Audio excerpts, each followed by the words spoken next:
Good morning, Year 6, and welcome to Thursday's literacy lesson. We're going to start with some spelling this morning, and we are almost to Friday, so it'll be your spelling test tomorrow. So remember, the words in our list are abundant, brilliant, constant, distant, dominant, elegant, fragrant, ignorant, tolerant, and vacant. And they all have that ANT suffix ending. Well, what I've got over here for you to do is I've got some words which can also have an ANT suffix ending, okay? And what you've got to do is you've got to fit those words into the sentences. There's only 4 of them, but you might need to look up the meanings of the words so that you can choose the most appropriate one to fit the sentence. Okay, so that means using an online dictionary. So the words we've got are flamboyancy, so that would become flamboyant. Expect, which would become expectant, hesitate, which would become hesitant, and observe, which would become observant. And the sentences you have are: the something mother was preparing for her new baby. They were very something to spot the painting was a fake. He was something because he did not know what lay beyond, and the band wore very something clothes. So, as I say, you might need an online dictionary so you know what the meaning of the words are. You'll also need your purple book, something to write with, so you can write the sentences down. And please underline the words so it's nice and easy for me to spot when you send your work to me. Okay, pause the video, have a go. Okay, Year 6, I'm sure you've had a really good time and you have spotted the correct words for those. We're now going to have a little look at our spelling. We're going to have a little look at E today. And I've got some words from text that we've got in our writing books today.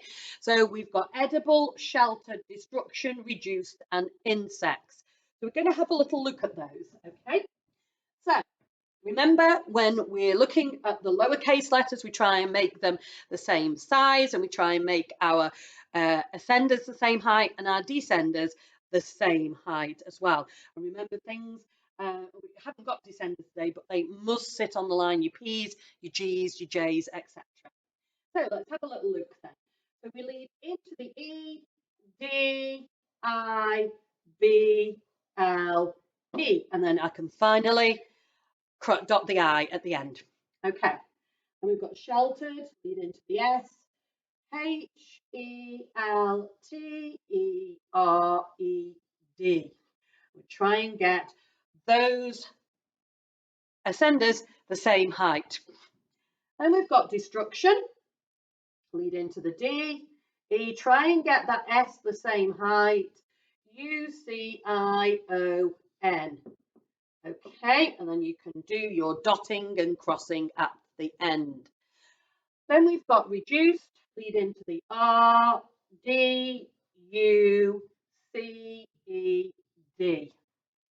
And then finally, we've got insects, I, N, S, C, E, C, sorry, T, S. So I, N, S, E, C, T, S. And we can dot the I and cross the T at the end. And we're making sure those S's are the same height as every other lowercase letter. So underneath your spelling activity, you're going to leave a line and you're going to have a little go at the words on the board. 2 lines of each, please. 2 lines of edible, 2 lines of sheltered, 2 lines of destruction, 2 lines of reduced, and 2 lines of insects. Pause the video and off you go. Okay then, Year 6. You've had a little go at your handwriting, so we're going to have a little look at what we're going to do today. We're looking a little bit at non-fiction today, and so you will need your writing book and you'll need to turn to page 9. So I've got a section of it here, and we're going to do a little starter activity from this page. But I just wanted to go through these key things so that you know exactly what to do and what they are and the purpose of these particular features of a non-fiction text, so that you can use them appropriately. So let's have a little look then, shall we? So it says, when you write a non-fiction text, it should be clear and easy to follow. Very often things like recipes or instructions, you need to be able to follow it so that you can you know where to look for specific pieces of information. Layout features such as headings, subheadings, and bullet points can make your writing easier to understand. So these are really key features: headings, subheadings, bullet points. And it's those kind of things that make it super interesting and super clear to read. So let's have a look at what each of those are then. So headings tell the reader the main topic of the text. So super snails might be a heading about a piece of text about snails. Okay, you've got a little bit of alliteration. Remember, we had that in our reading text that, on Friday about baby birds. It said fluffy feathers. Yeah. So subheadings, they divide the text into smaller sections. So slow movers could be the subheading of a section about how snails move. Okay. Then bullet points separate the information in a list. So it could be that snails usually eat, and then leaves, plant stems, bark. Okay, so you can have those bullet points in, and it just makes it quite easy. You can, instead of doing a list, you could use bullet points instead. All right, so let's have a little look at what you're going to be doing then. The first activity on page 9. So this is your little starter. So I'm just going to get the page up, but if you've got it in front of you, it does make it easier. So you have got an extract from a report about bats, and what you've got to do in this is you've got to label what the different features are. So, brilliant bats. What's that? Is that a heading, a subheading, bullet point? Then you've got all over the world. What's that? And then you've got the only places in the world where bats do not live are the Arctic, the Antarctic, and some islands. And you've got some little dots in front of those. So what are those called?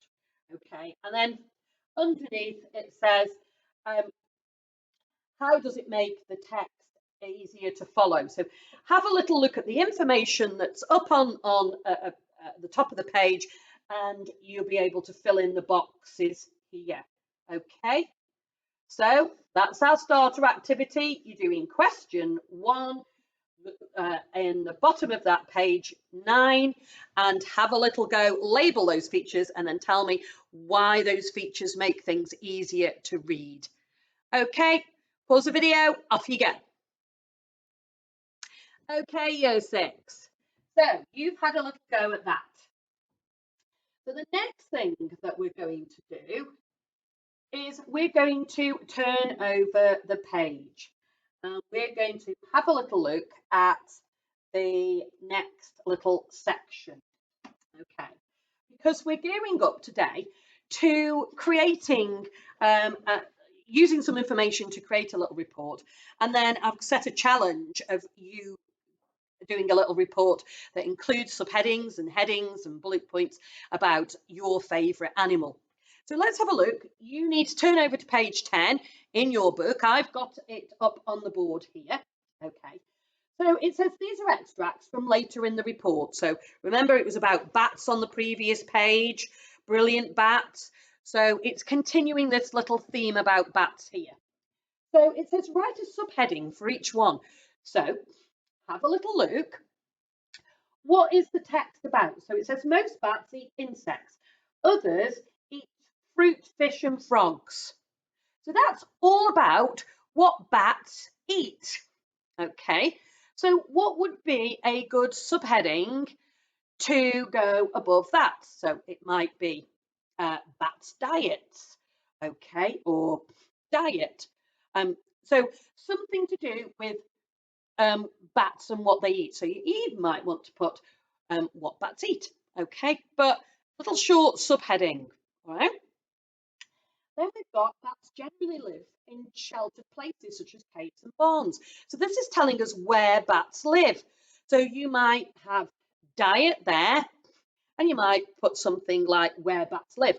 Or you might look up the word live in a thesaurus and what would be a better word instead of live.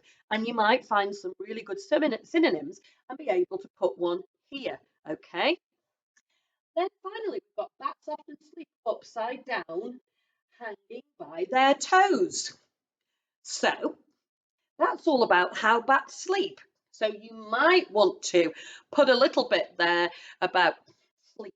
So you might have diet, you might have where bats live, how bats sleep. Okay, so that's a little subheading. So that's your next little task on this page. And then it says, question 3, rewrite the text below using bullet points to break it up. So what we are looking for, as the little hint tells you on the page, look out for lists that could be turned into bullet points. So let's have a little look then. Where have we got a list?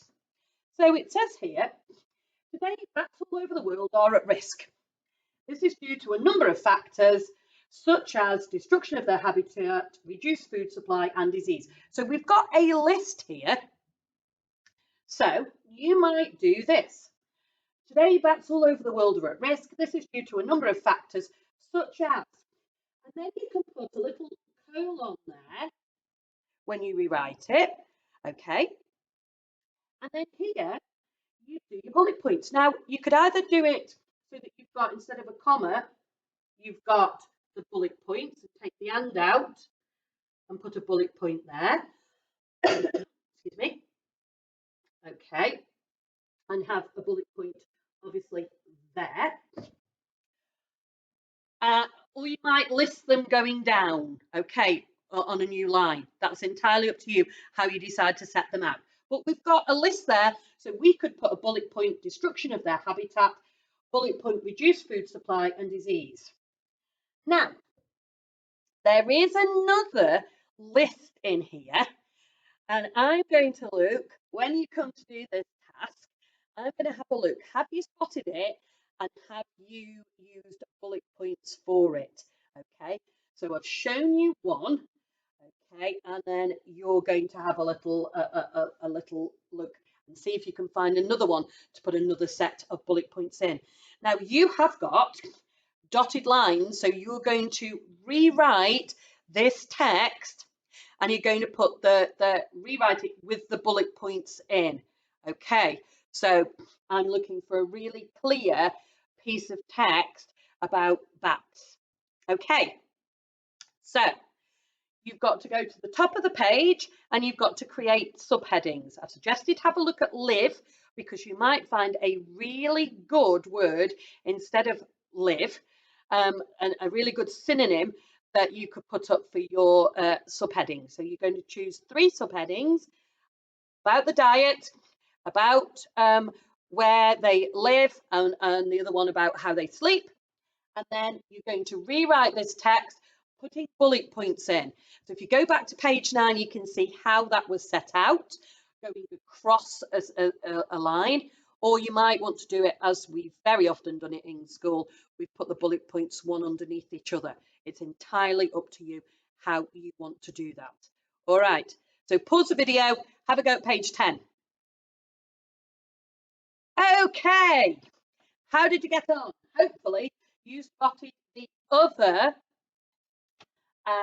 little list in here, and just to check, I'm going to go with you. So it says you can help bats by putting up boxes in your garden for them to sleep, growing plants which attract insects for them to eat, and joining a bat conservation group.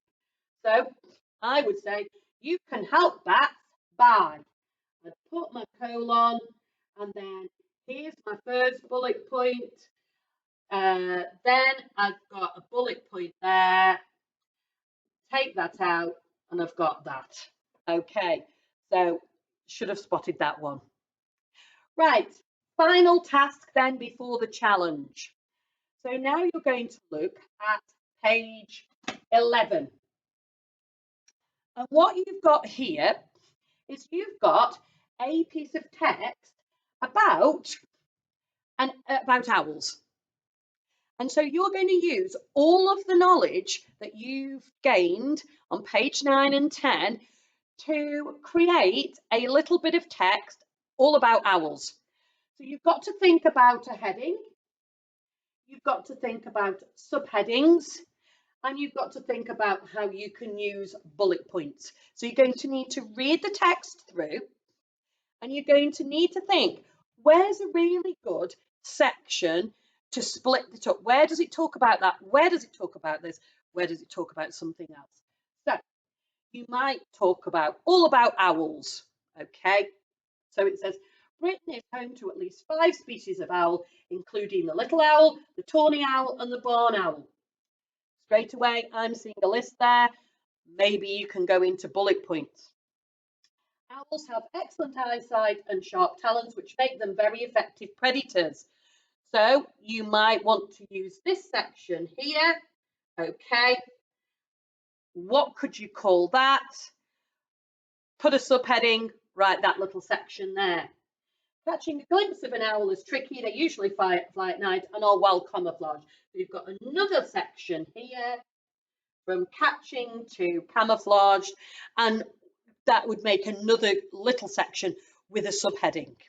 So I would think about the subheading here and writing that information underneath, subheading here, writing this information underneath, and then what's going to be your heading, what you're going to call it, and then could you get a bullet point list in somewhere? Okay, and I'm giving you a little clue where that could be.